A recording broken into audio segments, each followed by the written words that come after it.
I've not seen this one before. A bunch of water pooled up in the intake manifold. I did just get a car wash and I did have to cut a hole in my hood, but the weird thing is it only sits right around here. And this is obviously airtight. Otherwise I'd have vacuum leak issues. The car runs great at idle and cruise. And as soon as you get into wide open throttle, it starts falling on its face. And I think that's because this tube had pretty decent amount of water. Like, as you can see, a little water buildup there. I think it's because the water's spraying down on the MAF, causing it to go haywire in there. Or the MAF reading to go haywire, of course. Yeah, there's water in there too. That is weird. I'm gonna have to pull this off. I was gonna lock out the IMRCs anyways, so I'm gonna have to pull the intake manifold and, for one, drain it, and two, find out what the hell's going on.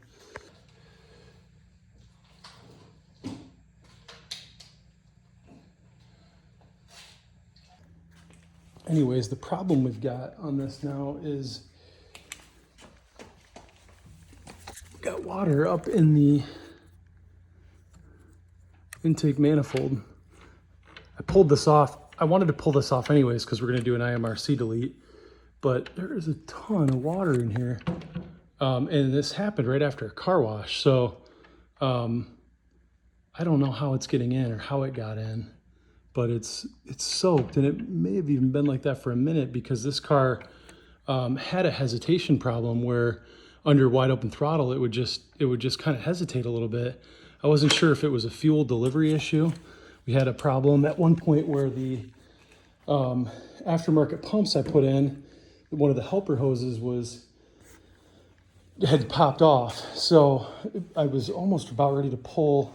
Well, I was going to go do a data log to make sure it was what I thought it was, but I was assuming it was probably maybe just a fueling issue, but I wasn't getting any misfire codes or anything, even under watt when it would stumble. So then it felt like a mass airflow issue. So I turned off the meth kit, so I knew it wasn't spraying any meth by mistake. Still did it. So got home and decided to take a look at the MAF, and that's when I noticed it was a little wet, and the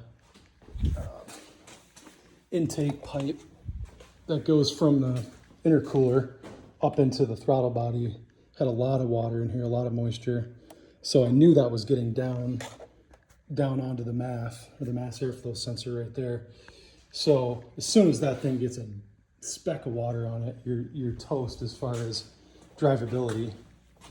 So we had idled great, drove normal, but as soon as you got into watt is when it would just fall on its face or stumble. And I think that's when that water that's splashing around in there ended up just kind of splashing back out of that throttle body when that blade flapped open and the car jumped into wide open throttle. And that's where I think it just dripped a little bit of water back down on that MAF, and that was what was causing it. But still really puzzled as to how water's getting in there. Because I mean, these are airtight, vacuum tight seals all the way around here. If we had a leak or a spot where it would get in, I would think we'd have a major vacuum issue and we would have a really hard time getting this car to run and idle. So I'm super confused as to how it got in there, but I suppose it set in just after a car wash, and we had it at the track this weekend. It was fine, so it's got to be water from that car wash. But this was dry. The inside of the impeller was dry, so I don't think it was coming through there. I did have to cut a hole in the hood, but it's just a tiny one, and it just sits almost flush right around here because this blower was just a little too big when we upgraded the JT trim. So it literally just sits here. I could see where water could seep in, but again, it's not going to get into something that's got a vacuum tight seal. And we know it's vacuum tight because otherwise we'd have a vacuum issue and the car wouldn't run at all. So really, really puzzled by this. If and when I figure it out, I'll certainly let you guys know. But at this point, we're just going to drain it, dry it out, and we're going to do the IMRC delete, retune, and reinstall everything and go from there. And then we'll deal with the clutch issue, unless we just decide to pull the transmission ourselves here and address the clutch now. So keep you guys posted.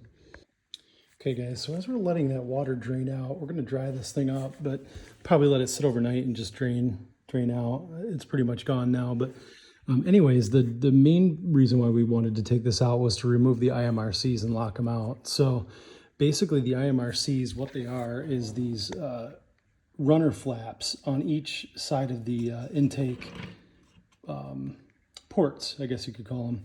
And there are these little flaps inside there that I'll show you guys how they work here in 1 second once we get these vacuum ports off. But we're going to take the 2 vacuum ports off. We've already taken the bolts out.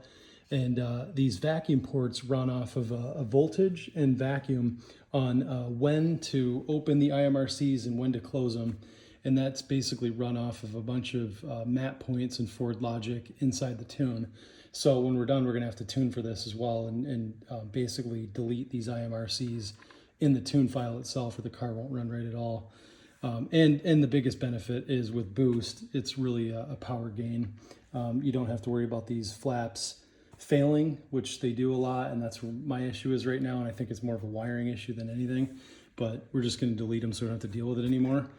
And basically a lot of guys get IMRC stuck closed, and that's obviously definitely not what you want, because these flaps are they're compressed right now, so they're open, but they're going to flap and they'll actually close all these ports. So if they get stuck closed, if they fail closed, then you're not going to get any boost, you're not going to get any power out of the car, and you're just going to be stuck, and you really got to rip this whole thing apart to fix it. So a lot of guys will just delete the IMRCs or lock them open. And a couple different ways you can do it is some guys will use zip ties. Totally not interested in things like duct tape and zip ties. But you can also get from LMR and MMR, or either one, I should say, whichever company you prefer. You can get these lockout caps or plates, and basically these are going to go on and they're going to hold the position of open, stuck open, if you will, and we're just going to lock them out open. You'll use the factory bolts for these, and I'll show you guys how that works. But once I get these vacuum ports off, I'll kind of show you what the flaps look like on these IMRCs, how they open and close. Okay guys, so we're just looking at the IMRC flaps now because I wanted to show you guys how those worked. It's based off of a vacuum line, vacuum hub that was up here that I just took off, and that opens and closes this. So this is essentially IMRC's open, IMRC's closed. You don't want them to fail closed because you're not getting any air into the engine at all. So you don't want them to get stuck. A lot of times they'll even get stuck open, but you can see how they could get a little bit of oil buildup and everything in there, or you could have a slight vacuum issue. Or with boost, where you're running lines for blow-off valves and other things, you could just be, you could have just plumbed the vacuum system, and now you're getting error codes of these getting stuck open and closed. And when they do, sometimes it can stay open and it can stay stuck closed, and you might think that's fine because they're wide open, but the problem is that sends a lot of logic through the PCM, and it can sometimes cause the car to really bog out on power and just adjust other things, because these coyotes run off of multiple map points and different configurations based on different environmental adjustments, like such as barometric pressure and a whole host of other things. So they're better just to lock open. So we're essentially gonna lock them open, and to do that, this is locked open on this side. So we're just using the, these were MMR, I can't remember, they might have been LMR. So we just want to lock those in, and you're using the stock hardware. So that's just going to go right on like that, and it'll make it so, if you guys can see that, it's not going to let that thing go back closed again. It's going to stay open. And we'll do the same thing on the other side. Okay guys, so there's the IMRC lockouts right there and right there on both banks. They're both locked open, and they're not going anywhere. So much better than zip ties like a lot of guys are doing online. Now we're just going to remove these vacuum ports. We'll eventually replumb everything vacuum wise, because that's going to be a huge thing you want to get right, and I'll walk you guys through that. And then it's off to the tune, and we'll get working on the tune and revising that, ready to go. All right, guys. So once you remove all of these vacuum modules, I guess I'll call them, which are the IMRC vacuum modules that are controlling the flappers, you're going to have a port here that's got to be capped off, so you can just cap it with one of these. And this I will throw a zip tie around just to tighten it up. I may actually find a smaller cap for that. I've got. And then we'll move over to plumbing of the vacuum in the car. Okay guys, so we're just taking the camera down in the into the intercooler because I just want to see if there's any water pooled up down in there. I got to thinking about this more, and I feel like either the water got in through the air filter and the blower sucked it in and it just ran it through and it just made its way up there, or it got in through the blow-off valve, because we did put a race blow-off valve on this, and it's more wide open than the other one. I'll show you guys that in a minute, but right now I'm just going to kind of take you guys through a snapshot here, or video. Okay, so we're down in the intercooler charge pipe, which is just running from the blower down into snakes down in there, and then down around into this intercooler in here. And I just want to see, these intercoolers are kind of like a radiator, so they've got kind of two side ports, I guess, that kind of are holding the air, and it's just an air-to-air intercooler, so you guys can see us getting in there now.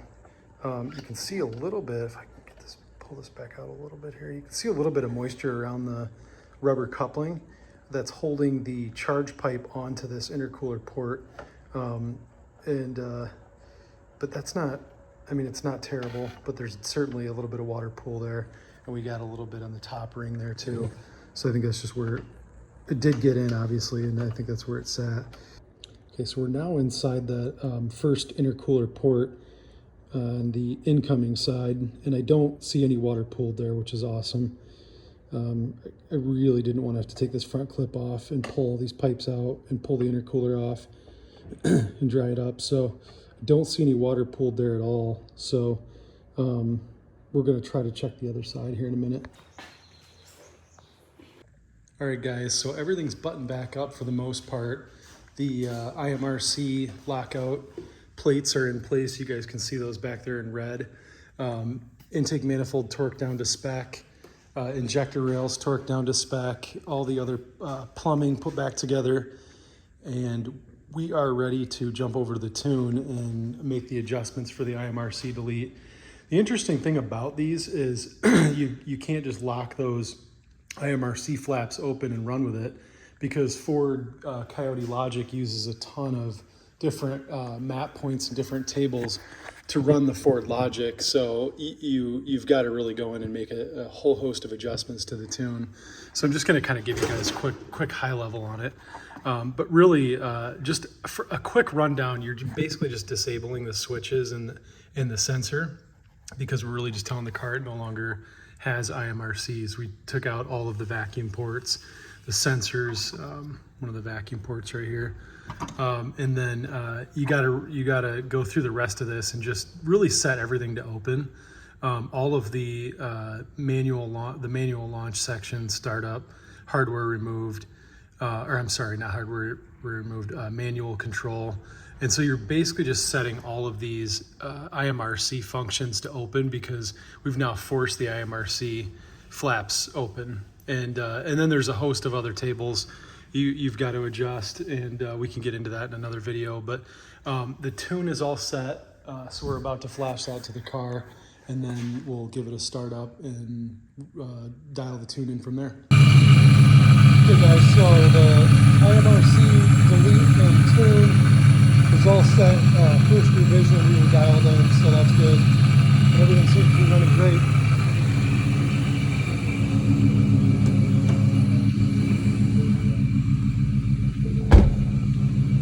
We have a perfect E85 stoic of 9.8, 9.9, and everything else seems to be checking out. No lights, no issues. All the gauges look good, and the data log looks great, so we're good to go.